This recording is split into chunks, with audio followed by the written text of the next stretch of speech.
They got the sage part in. That's terrific. Such a good talk. Well, I am delighted to be able to join you. I've been hearing about this meeting for years, and it's wonderful to actually be here and to be a part of it and to be able to join you.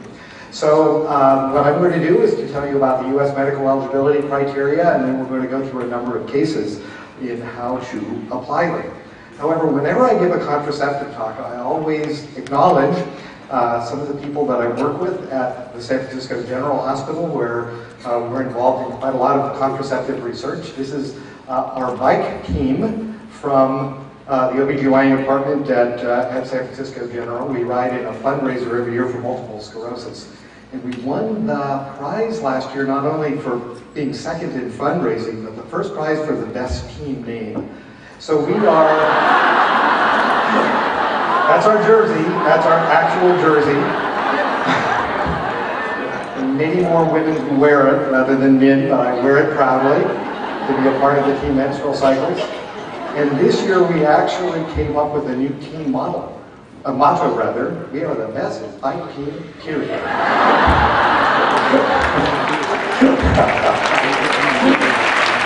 So I thank my colleague Jody Steinauer both for the design and for our team motto.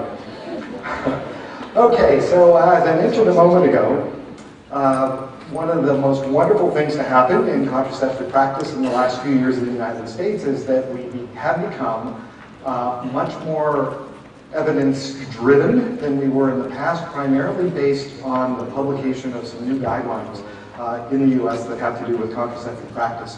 Now, these actually started as the World Health Organization medical eligibility criteria for contraceptive use, which were first published about 15 years ago, have now gone through a number of editions, the most recent being in 2009. So what the WHO did was to look at just an immense amount of information about contraception and came up with just literally hundreds of recommendations about the safety of contraceptive practice in women with underlying medical conditions. And it's important to realize that these guidelines, the MEC, specifically deal with safety. So they're all about who can safely use contraceptive methods. There's also a second WHO guideline, which are called the selective practice recommendations, which are much more focused on efficacy and how to prescribe contraception in such a way that we maximize how effective contraceptives are. Now, one of the things that the WHO said very clearly is that they intended for individual countries, particularly developed countries, to be able to develop their own versions of this. So the CDC impaneled an expert group a couple of years ago, which I was fortunate enough to be a member of, where we not only had a look at adapting the WHO guidelines to the United States, but we added 10 additional medical conditions to those that were listed in the WHO medical eligibility criteria. So these were published on May 28th of 2010 in MMWR as the U.S. medical eligibility criteria for contraceptive use.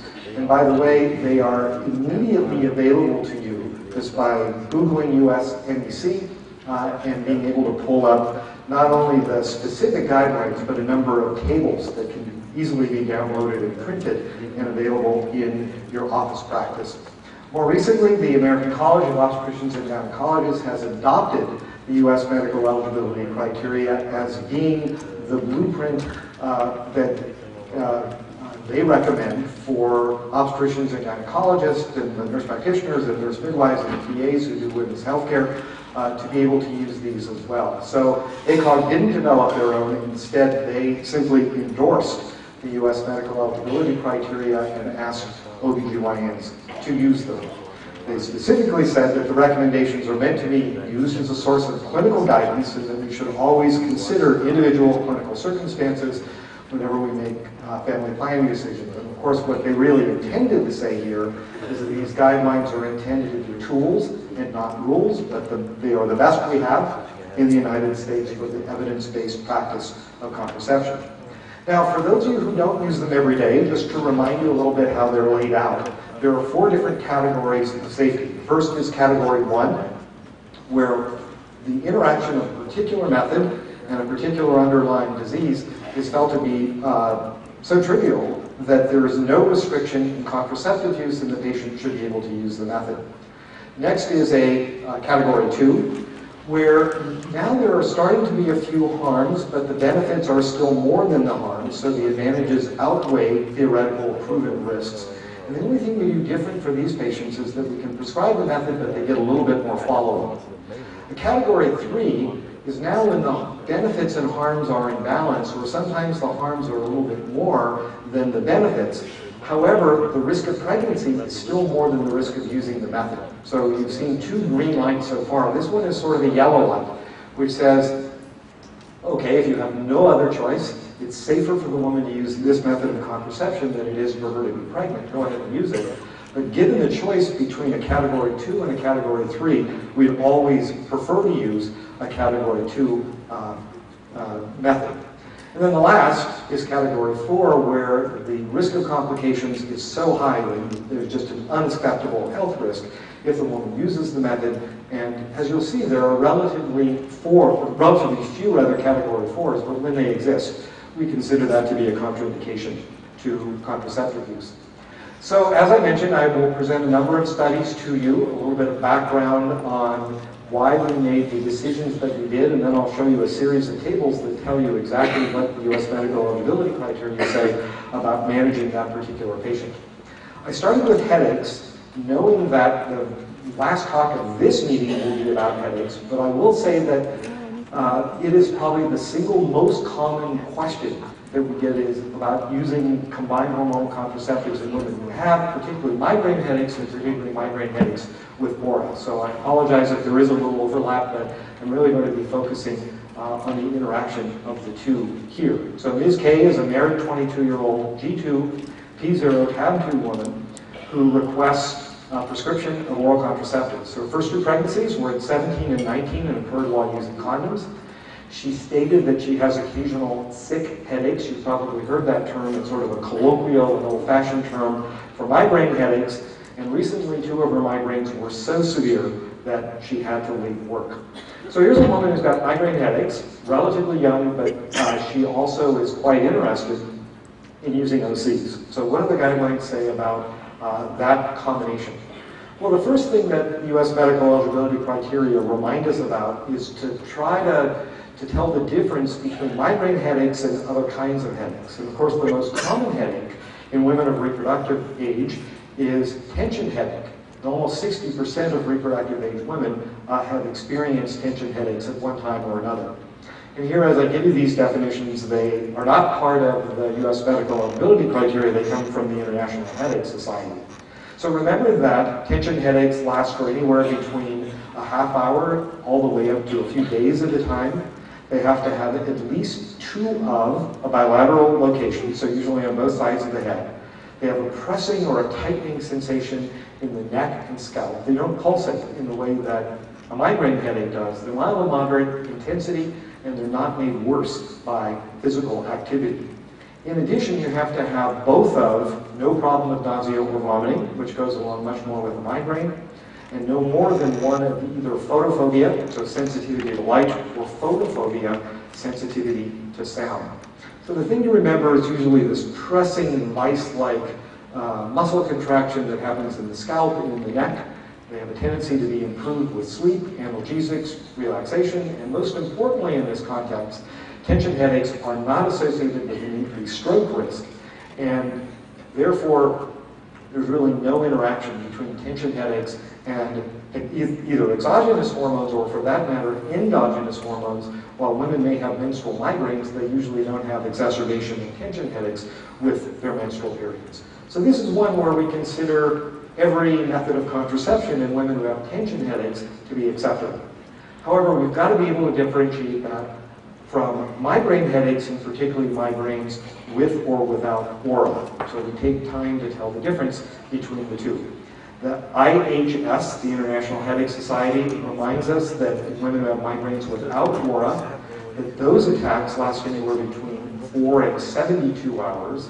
They have at least 2 of the following, and I won't read them for you, but I'll remind you that they usually have a pulsating or a throbbing quality to them. They're of moderate or severe pain intensity, and they're often associated with nausea, vomiting, phonophobia, and photophobia as well.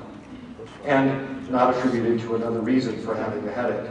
So these are classic, shouldn't use that term, they're the typical presentation of common or simple migraine, but without the aura that we pay so much attention to. Now the other type of migraine is migraine with aura, also referred to as a complex or a classic migraine. So those are women who have migraine headaches and 2 or more attacks with specific criteria that are called B through D. But the most important is that criteria D is that there has to be an aura with at least one fully reversible finding of visual flickering lights, spots, lines, or loss of vision, and is most commonly defined or described as a flashing zigzag line that starts in the center of the visual field and moves toward the periphery of the visual field. And as I take a history from women who have migraines who are interested in using the pill or patch or ring, that's usually the type of symptom that I try to focus on. There may be, in addition to that, a sense of pins and needles or numbness, particularly in the extremity, speech disturbances, and so on. In addition, there are other characteristics that we'll hear more about on Sunday that go along with having migraine with aura. But the most important thing is to really focus in on those aura findings. Now, why is that important? Why do we spend so much time on making that differentiation? It's because the odds ratio of a woman actually experiencing a stroke when she has migraine with aura can be complicated by either her smoking or because she uses oral contraceptives. So you can see that if a woman has migraine, or does not have migraine at all, or doesn't use birth control pills, let's consider her baseline. She's got an odds ratio of 1. Migraine without aura increases the risk of stroke by about 80%, so the odds ratio is 1.8. Migraine with aura does somewhere between doubling and quadrupling the risk of stroke. You add oral contraceptives onto that, the risk goes up between 6 and 14-fold. Adding smoking to migraine increases the risk of stroke by 7 to 10-fold. And if a woman experiences migraine headaches and smokes and uses oral contraceptives, she has almost a 35-fold increased risk of stroke. So we pay attention to all of those things, and particularly with this combination of migraine and aura, we're worried about adding OCs or patch or ring on top of that and increasing stroke risk. So here's our first look at what these tables look like in the U.S. medical eligibility criteria. So one more set of definitions. What are all these guys up here? They describe contraceptive methods. So OCPR are oral contraceptives, the ortho-ever patch, the Nuva contraceptive vaginal ring. Those are all called combined hormonal contraceptives because they have both estrogen and progestin in them. Next is POP, which are progestin-only pills. So pills like Avret or Norget or Micronor. DMPA, you may know by its trade name of Depo-Provera. IMPL stands for a contraceptive implant, like Implanon or Nexplanon. LNG IUD is the levonorgestrel IUD, or Mirena, and CU IUD is the copper IUD, which is Paragon. So for women who have non-migrainous headaches, every one of those methods is considered to be U.S. medical eligibility criteria 1. Now for women with migraines, there's just one more set of definitions. So what are the I's and the C's? The I's refer to initiating contraception. So if a woman has, in this case, let's say migraine without aura or migraine with aura, what's the recommendation about initiating one of these methods? C refers to continuing the method. So if you're already using, let's say, pill or patch or ring, and now you develop new migraine headaches that you didn't have before, should you be permitted to continue? So there is a differentiation made between women who are under 35 and those who are 35 or older. I'm going to focus mainly on the 3s and 4s. And so what they say is that if a woman who has migraines without aura is under 35, you have to be very cautious about continuing her on pill, patch, or ring because of their estrogen and the potential increased risk of stroke. For a woman who's 35 or older with migraine without aura, continuing her is considered to be a 4, and initiating her on pill, patch, ring is considered to be a 3. However, if she has migraines with aura, at any age, doesn't matter, using either initiating oral contraceptives or continuing oral contraceptives is considered to be inappropriate because of the increased stroke risk that is associated with that. So to summarize this particular case then about headaches and contraceptive management, first step is to do a good job of differentiating migraine from other types of migraine. Sometimes that's difficult. You know, many of you are primary care providers and you do this every single day. For those of us who do reproductive health care, we don't deal with patients who have migraines every day in our practice. And if it's unclear whether this is migraine with aura or not, it's really worthwhile to get a single consultation with a neurologist asking the very clear question, do you think this is migraine with aura or not? You're not really even asking the question about whether the neurologist is giving you permission to prescribe the pill patch ring, because you're going to make that decision. What you really want to know is this migraine with aura or not? And the neurologist is in the best position to be able to answer that. For a woman who has menstrual headaches, particularly if she has menstrual migraines, it's interesting that that is not so much associated with stroke. And what would be a good choice for her is to use an oral contraceptive or potentially the contraceptive vaginal ring in an extended regimen, which is to say no hormone-free interval. Use, let's say, for example, oral contraceptive for 21 days, throw out the placebos, use them for another 21 days, and give them for 6 months or a year, continuously. If there's no hormone-free interval, then there is no trigger for a migraine headache in that circumstance.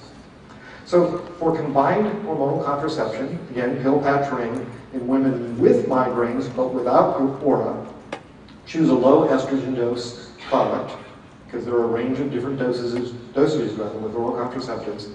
Recommend frequent follow-up visits after the prescription because you want to be able to see how she's doing when she starts the pill. And if her headaches are worsening in frequency or severity, or if she has new neurologic symptoms that she didn't have before, then they are probably being made worse as a result of the estrogen contained in the contraceptive product that she's chosen, and she should discontinue the pill or the patch or the ring and potentially go to a progestin-only method or an IUC in that circumstance. The progestin-only methods and intrauterine contraceptives are considered to be both safe and effective in women who have migraine headaches.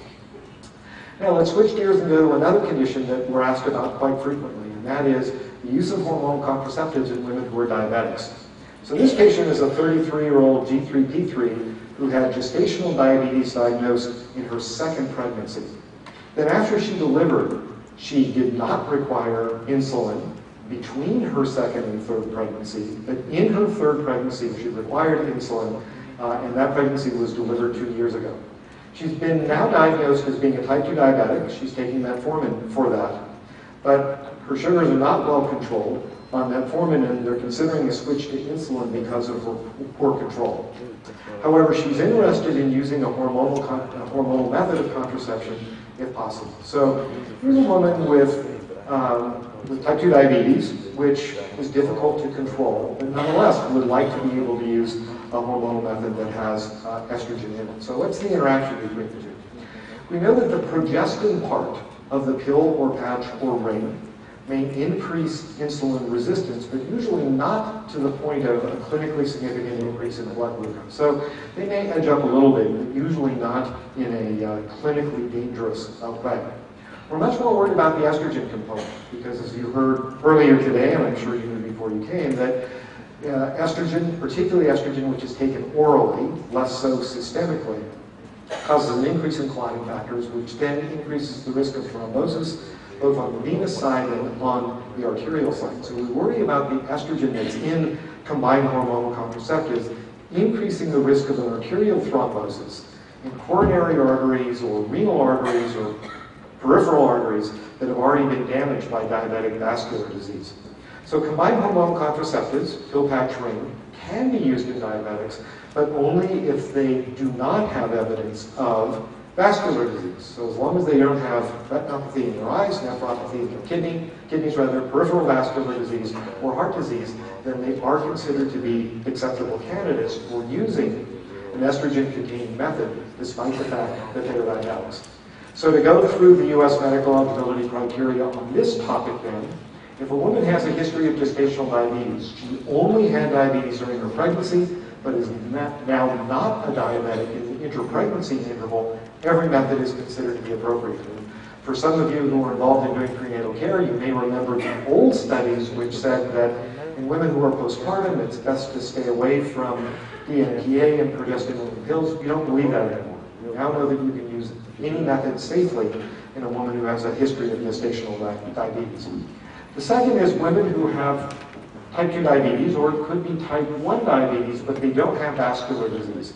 And it doesn't matter whether it's non-insulin dependent diabetes because they take oral medications, or even if it is insulin dependent, all the hormones are considered to be U.S. Medical Eligibility Criteria 2.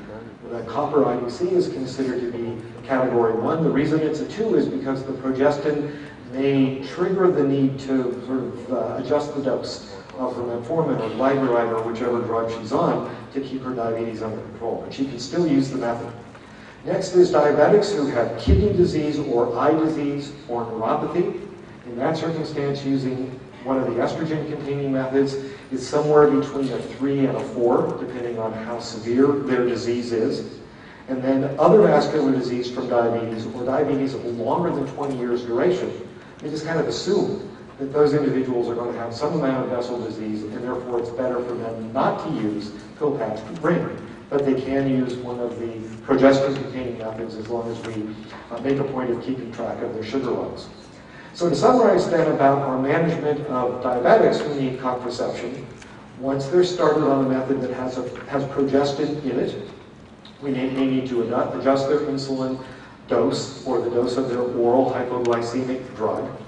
Second is in women who are going to be using combined hormonal contraceptives, we also have to take into account other potential cardiovascular risk factors. We already know she's a diabetic, but we also have to take into account what's her age, especially if she's older than 35, whether or not she smokes, does she have hypertension, and does she have hyperlipidemia. And the more of those factors she has, then the less appropriate she is as a candidate for combined hormonal contraceptives. Now, if she is a candidate for using pill patch ring, we want to use a product that has a low estrogen dose to avoid thrombosis, a low progestin dose, so it'll have a minimal impact on her glucose control. And then, just like you heard this morning, this is another opportunity for co-management. So if you're not the primary care provider who is managing the patient's diabetes, let's say you're a reproductive health care provider, someone else is managing the diabetes, then there does need to be a conversation between the clinician who's managing the diabetes and the clinician who's prescribing the contraceptive method, so each knows what the other is doing in co-managing the patient. Now with the progestin-only methods, we have less concern. In that circumstance, we're not worried about thrombosis, but we are making sure that blood sugar levels don't go up significantly, and if they do, then we adjust the dose of the medication or the patient's insulin. And for women who are diabetics, both of the IUCs, whether it's copper or levonorgestrel bearing, are a safe and an effective choice. And one other little thing that I want to mention about diabetes, and especially because I know that the majority of you are primary care providers, one of the things that is difficult for me as an obstetrician, especially one who works at a program in Napa for pregnant diabetic women, is seeing women who come to us in the first trimester of their pregnancy who are known to be type 2 diabetics, but no one spent a lot of time with them reminding them about the importance of getting their sugars under control before they got pregnant. Other than folate, getting sugars under control in diabetic women is the single most important thing that we can do in preconception care. And the reason for that is that the real problem of being a pregnant diabetic is not so much having a big 12-pound baby when you deliver in term. The real problem are the congenital anomalies that happen during embryogenesis, particularly with heart development, that will happen in first trimester if a woman's sugars are not under control. So please remind all your diabetic patients who are not pregnant about the importance of getting their sugars under control before they become pregnant. All right, the next is to talk very briefly about breast lumps in women, the potential of breast cancer in women who are using hormonal contraceptives. So this is one of my real patients, a 41-year-old G2P2 lawyer who's been using birth control pills for 9 years. Of course it had to be a lawyer. She has regular withdrawal bleed. She wants to continue on the pill. Her past history is unremarkable. However, when I did a breast exam, she had bilateral fibrocystic change, but in the right upper outer quadrant, there was a 3 by 3 centimeter prominence that was not present on, on the other side. No breast fixation, no nipple discharge. I referred her to a breast clinic. That's part of the hospital where I work, to see if she needed a fine needle aspiration cytology or something else. They told me that a biopsy was not needed, and the plan was to watch her over the next 3 months. It was probably reasonable to do that, and it was up to me to decide whether or not to continue her on OCs. Now, in the old days, we would have just immediately stopped her oral contraceptives, worrying about the possibility that she actually had an undiagnosed breast cancer and worrying about what the estrogen would do to that. Nowadays, we don't think of it that way. So let me go through a number of different categories of women who have breast conditions and their interaction with contraceptives. So in a patient like ours who has an undiagnosed breast mass, every hormonal method is considered to be U.S. medical eligibility criteria 2. Now, why is that? Why isn't it a 3 or a 4? It's number one, because of the fact that presumably that woman is going for a workup of her breast lump and will come to a diagnosis within a few weeks or at most a few months. And it's thought that exposing her to hormones for that short period of time will not have an effect on her outcome. Number two is in the regrettable or unfortunate circumstance that she actually has breast cancer. It's much better if she's not pregnant during that workup. So we want to do whatever we can to help her avoid unintended pregnancy during the time that she's having the evaluation of the breast mass. So these guidelines would say do not discontinue her pill patch ring while she's being worked up for her breast lump.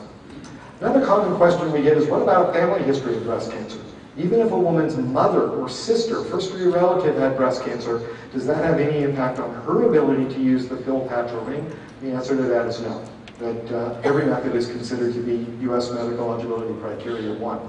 If she turns out to have benign breast disease in the form of a fibroadenoma or a cyst or fibrocystic change, every method is considered to be a 1. If she is diagnosed as breast cancer and is within 5 years of being treated for it, then anything that has hormones in it is considered to be U.S. medical eligibility criteria 4, because we're concerned that if the tumor is receptor positive, that giving her exogenous hormones may lead to a higher recurrence risk. The only thing that's considered to be a 1 is the copper IUC because it has no hormones in it. However, if she's 5 years or more out from the treatment of her breast cancer, has had no recurrence, then all these hormonal methods are considered to be a 3, just because there is some reasonable data which says that her recurrence risk is low and probably the same whether she uses exogenous hormones or not. So to summarize contraceptive management then in a woman who has a breast mass, based on medical eligibility criteria category 2, we're going to continue OCs during her observation period. Given her age and findings, the fact that she has a dominant nodule, she definitely needs a diagnostic mammogram as part of her workup. This was explained to her. She was willing to follow this plan. And just a little reference that I can give to you is that the Cancer Detection Program in the state of California has developed some wonderful, very evidence-based algorithms about managing different kinds of breast conditions that we find in women of reproductive age. And at that website, you'll be able to get some very helpful information about how to do that. So one last case in my last 5 minutes. This is a obese adolescent. So a 19-year-old G0 is seen for a checkup visit, well-woman visit. She's been in a monogamous relationship for the last year. She's feeling well, no complaints. Her weight is 210 pounds, and she has a BMI of 32. She's been using a patch, but she's interested in using the MPA. And the 2 questions about her are which methods are best relative to her BMI and her age. And number 2 is what needs to be done at her checkup visit. So a 19-year-old woman in for a well-woman visit. These are all the things that you could do. I know we're cut off at the bottom here. There's only one right answer. The only thing you're going to do for her is a chlamydia screen. Not a breast exam, not a pap smear. You'll hear more about that in the next day or 2. Not a bimanual pelvic exam, not the STD screening test that are listed below. I wish I could go through all these, but I will tell you about the pelvic exam part. And that is that we've had a huge change in thought about the value of a bimanual pelvic exam as a screening test in completely asymptomatic women at the time of a well-woman visit. Groups like US Task Force have been saying for years that there's no value of doing a pelvic exam to screen for ovarian cancer. In fact, they call that a D, where it does more harm than good. But finally, ACOG, which has been really conservative about this, published a guideline a few years ago which says the annual pelvic exam is not a routine part of annual assessment for women between 13 and 20 unless it's medically indicated because of symptoms. However, they do continue to recommend it as part of a well-woman exam for women 21 and older. So, is a screening pelvic exam necessary in adolescents? She's under 21, even if she's sexually active but doesn't have symptoms, she gets a blood pressure check, a BMI, and a PNP. What's a PNP? It's pee, not pack, okay? So the P is for a chlamydia gnat. Pelvic exam she doesn't need. The pap smear, which we will hear about tomorrow, I think it is, not supposed to start until she's 21 years old, and that's true whether or not she uses a hormonal contraceptive method. Now, just one little editorial remark that I want to make is that Jillian Henderson and some of our group from Bixby published a study a few years ago asking providers who are both primary care providers, OBGYNs, and a number of categories of nurse practitioners and PAs, do you require a pelvic exam for the prescription of oral contraceptives? Okay. The answer to that should be never. It should never be required for the prescription of oral contraceptives. But if you look at the orange bars, these are the numbers of various kinds of providers who say that they never require it. Okay? Pelvic exams are a helpful diagnostic test. They are really quite useless as a screening test, and the U.S. Task Force has it right that they do more harm than good. But unfortunately, most of us haven't learned about that yet. So, in an attempt to wrap up, let me just say a quick word about body weight in contraception. The things that we are concerned about in regard to body weight in contraceptive methods is, will the method cause the woman to gain weight? Does it fail more often in obese women? Are there medical risks which are attributable to the method in obese women? And what's the US or medical eligibility category and why? So when it comes to weight gain which is attributable to a contraceptive method, the only one we're concerned about is DMPA, and that's primarily in obese adolescents who gain a lot of weight when they started. The next question is about increased failure rates in obese women. The only one that fails more often is the ortho-ever patch, and the additional failure rate is about 2 to 4 failures per 100 couples per year. In regard to medical risk in obese patients who use contraception, the one we worry about the most is actually a greater DVT risk, particularly in women who have a BMI of over 35. And in the US medical eligibility criteria for these methods, in regard to obesity with a BMI of 30 or over, most are considered to be 1 or 2.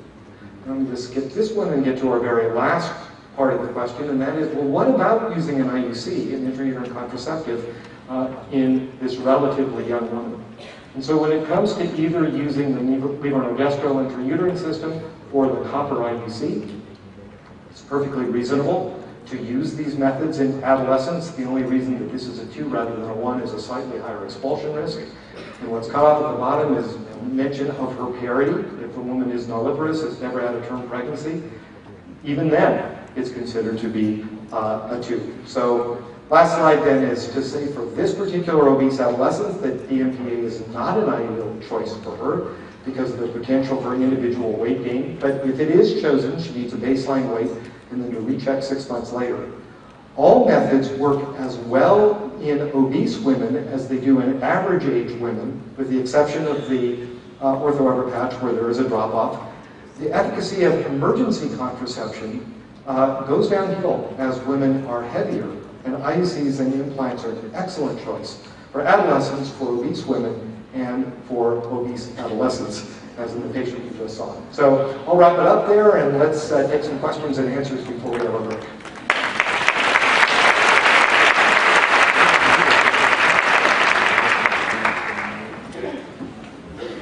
Go ahead. Would you remind us how you determine when a 50-plus-year-old woman should stop her oral contraceptives? Sure. I know that question came up this morning, so I'll repeat the question and then I'll answer it. So the question is, how about a woman who's 50 years old or older? When should she stop her OCs? And my answer to that, as well as my colleagues at San Francisco General, where we discuss this often, is that at around 50 years old or older, that hormonal contraception is just not worth it when you weigh harms and benefits. The harms start to go up because of the risk of DVT that's related to age. But let's talk about benefits. What's the likelihood of a woman 50 or older spontaneously becoming pregnant as the result of unprotected intercourse? And of course here we're not talking about IVF, we're talking about sex leading to pregnancy in a woman 50 and older. The likelihood of that is about 1 in a million. So there's very little benefit of using hormonal contraception in women 50 and older. But there is risk, and therefore our cutoff is 50, and that's when we think people should stop. Yes? Can you please explain the recommendation for women who